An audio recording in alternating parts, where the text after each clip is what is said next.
Okay. Hi, I'm Buster Sussman, and I'm from San Francisco. I was born there in 1927. We lived on Hearst Avenue, which was good because I later then started working on newspapers. I worked on the LA Times here, but I worked in all kinds of papers here and a few other areas of the United States. Then I did public relations in Europe and been doing a little in Asia. And what? I worked for Scandinavian Airlines, Air France, Alitalia. And I didn't say when I was born. I was born in 1927, which is a long time back, they tell me. And that's how I began. So I was just interested because I have two daughters. One, Sharon, who's a doctor for an Indian reservation and a community in Northern California, Laytonville, and another daughter in Glasgow, Scotland. And she has three daughters and two great grandsons, greats, is that it? My daughter Sharon in Northern California has one son, Gabriel, who's in the Army. And back since I'm supposed to be talking about myself, I was in World War II toward the ending of it, and then just started proceeding along. Worked a little in Central America, covering, I don't remember what it was, some kind of a battle. It was interesting anyway. I remember they stopped for siesta, lunch, whatever, which I thought was very advanced thinking. Anyway, that's how I began. I've been here at the Burbank Senior Artist Colony for 7 years, about 6, 7 years. I do painting, and I'm working on a short story targeted to senior women, a science fiction sort of a thing. Anyway, that's, I suppose, an introduction to me. So maybe some questions. A little bit about the house you grew up in? The house I grew up in, and I remember the address too, 651 Hearst Avenue. Very nice house, and there was a sandbox in the back, which was extremely important to me at that time. It's a delightful area, and it was really a great place to grow up in. We moved, I don't know really why, and I don't know the exact timing of it all, to Healdsburg, California, which I liked very much. That's to the north of San Francisco. It's on the edge of the wine growing area. But when I was a kid, the big thing was not grapes and wine, but prunes. And in the summer, on our vacation, we'd go out and pick prunes. Exciting adventures. And then where did we move after that? Maybe back to Los Angeles, or maybe to Los Angeles, I don't know, back. And I went to junior high school here and high school, and then USC, started USC, and then went off to war. It was sort of the tail end of World War II, and for me it was more of a party than anything else. I went to Texas for a basic training, and then Florida, very delightful places, and then the Caribbean, Puerto Rico, and what was it, British Guiana? French Guiana? British Guiana. And then off to Brazil. We were based in Natal, which is furthest out, if that's the word, to Africa. And planes would fly from Natal, our planes, and then go off to Africa, and then up into Europe.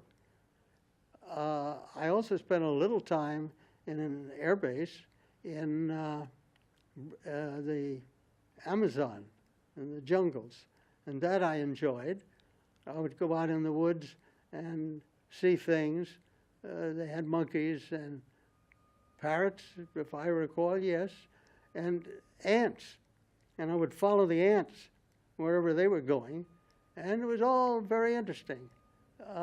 They didn't talk much when they were out marching, but I would follow them, and what it was they were looking for, I don't know, food, I guess, but I would follow them and then follow them back or go back so I didn't get too lost in the woods. But it was a delightful place to be. Natal itself was on the beach, and that was nice. And as I say, it was more of a picnic for us. What can you tell me about your ancestry?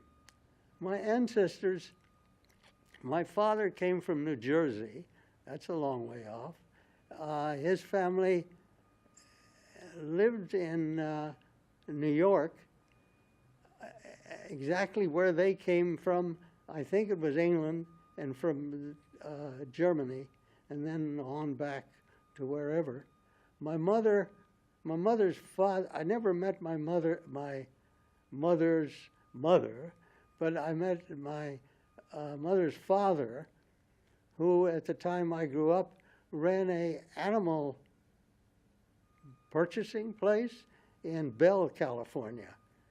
He would buy animals and birds and snakes from, mostly they came from Singapore by boat, and often it was some sailor would have as a pet his parrot and then sell it here in Los Angeles to my grandfather, and that was his business.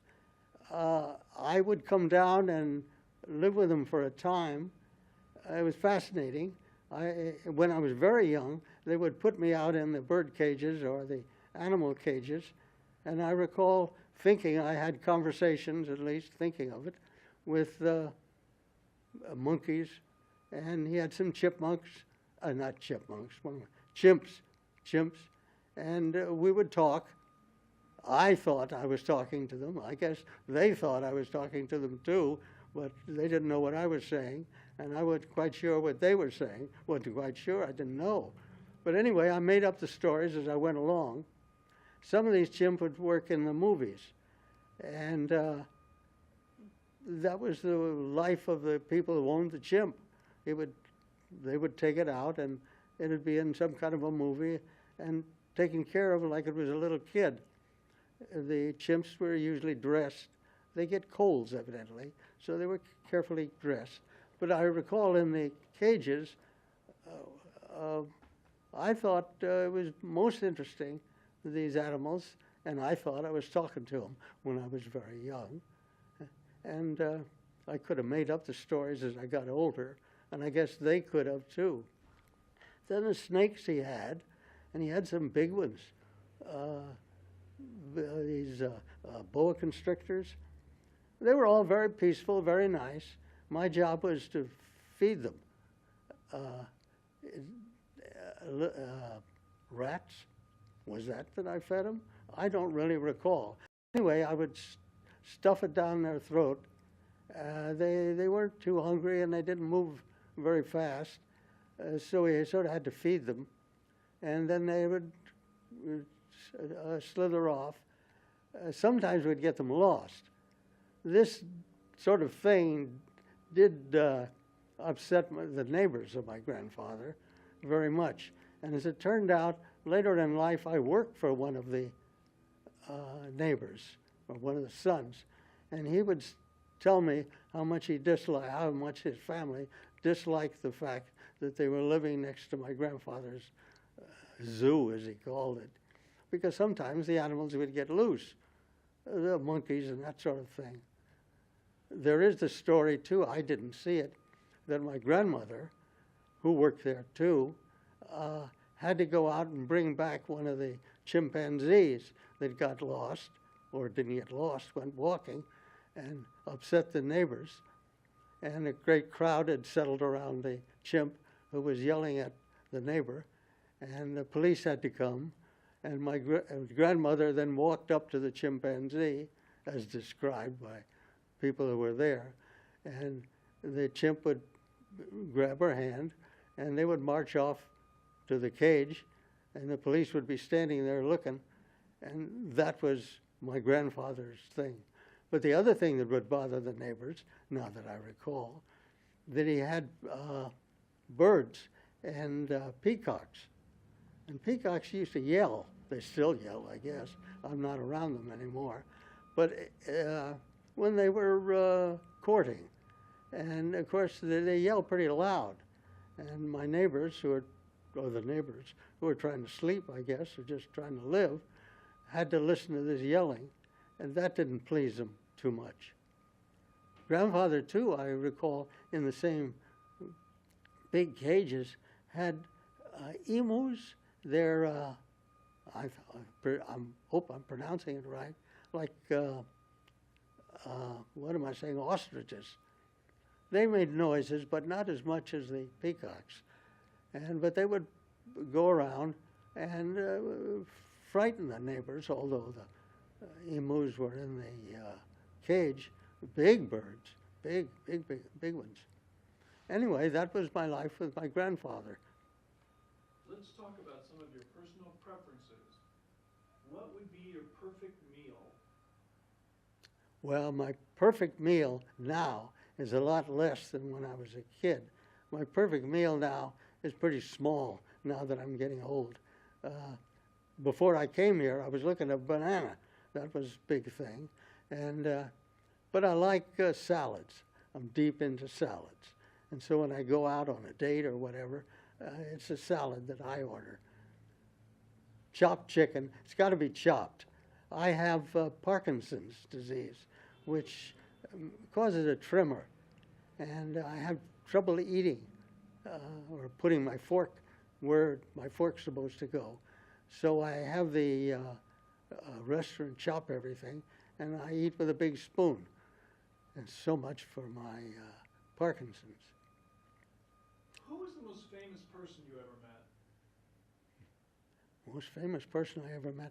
I had him, I guess, I guess the most famous, for the LA Press Club, which I'm a member and have been for centuries, I guess. I put on events, and I recall I had President Reagan, that was before he became president, a great speaker.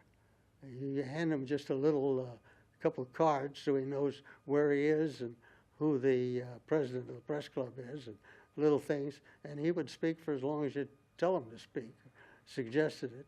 And was it not Bush, but now I can't even remember, so I guess so much he's famous, but another president. And actors of one kind and another would come to the press club, and I would put on programs for them. That I don't do anymore, but it was a fun kind of a time. Everybody was happy, and these were good shows. We held them at the old press club, which was on Vermont Avenue, and they had a bar there, and they were always fun. It was usually, I think, on Wednesday afternoon, and that was my time. What was the best television show of all time? I'm not big on television, I must admit, and wasn't. But I worked for, I don't know if that's the word. One of my clients paid for part of a show, and so I did a little work on KTLA or Times Television. Can't even remember the name.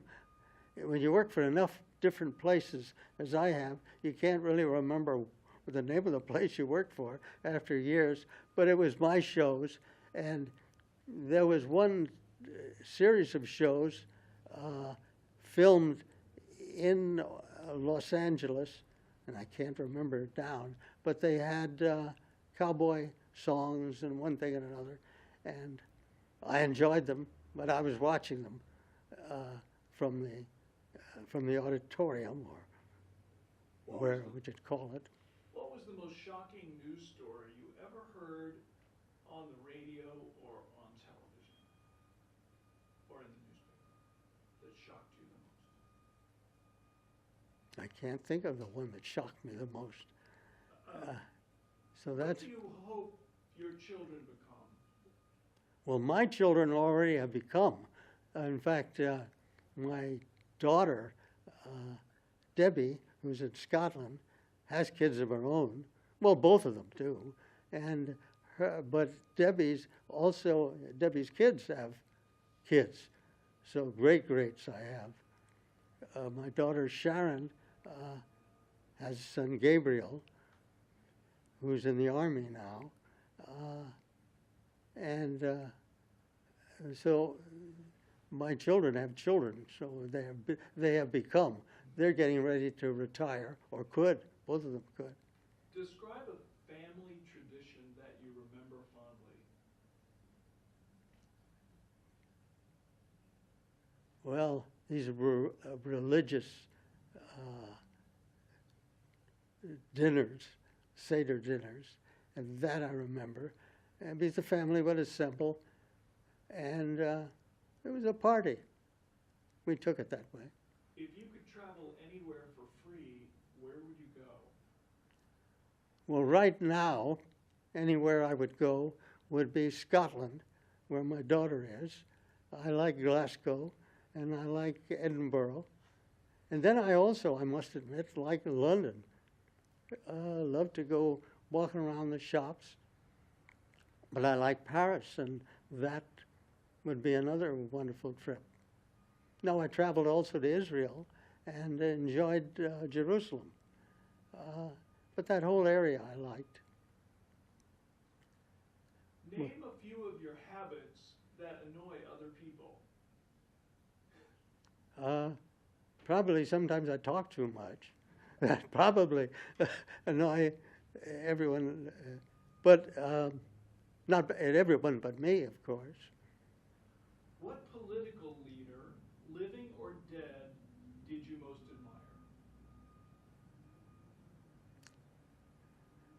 admire? I don't know that I had really a strong preference.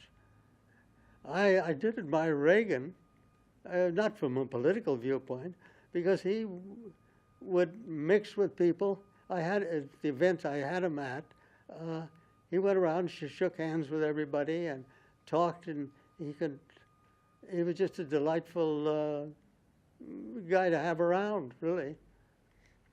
Yeah, I admired him for that. Politics, I'll slide past. Do you ever have recurring dreams? No, not that I can. What does success mean to you? Well, as my doctor put it, success when you're 90 is the fact that you're 90. You made it. Beyond that, a good life that you can do things with, and I'm not particularly sick, other than this little tremor, which is no problem. And that, to me, is success. I'm here. We're almost out of time, but before we finish, I'd like to ask, how would you like to be remembered? That I was cheerful and tried to enjoy life, and I did. It's been a good life.